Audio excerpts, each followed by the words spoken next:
ప్రత్యక్ష దైవమైనటువంటి వెంకటేశ్వర స్వామికి వడ్డీ కాసుల వాడు అనే ఒక పేరు ఉంది. అవును, వడ్డీ కాసుల వాడు అంటే ఆయన మీరు ఏ తప్పు చేసినారో దానికి వడ్డీ, చక్రవడ్డీ, ఇంకా ఏ వడ్డీలు ఉన్నాయో అన్ని వడ్డీలు వేసి మీ దగ్గర నుంచి దాన్ని తీసుకుంటాడు.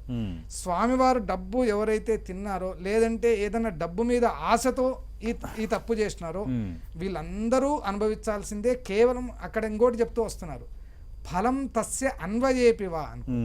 అన్వయము అంటే వంశం. వీళ్ళ వంశాల్లో తరతరాలుగా కూడా ఈ ఒక్క బాధను వీళ్ళు అనుభవిస్తూ రావాల్సిన పరిస్థితులు ఉంటాయి. వీళ్ళు కొన్ని జన్మల్లో కూడా ఈ పాపాన్ని కడుక్కునేదానికి సాధ్యం కాదు.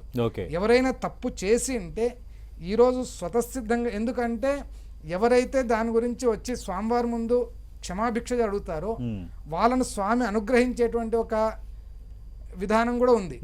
అంటే వాళ్ళే నిస్వార్థ స్వయం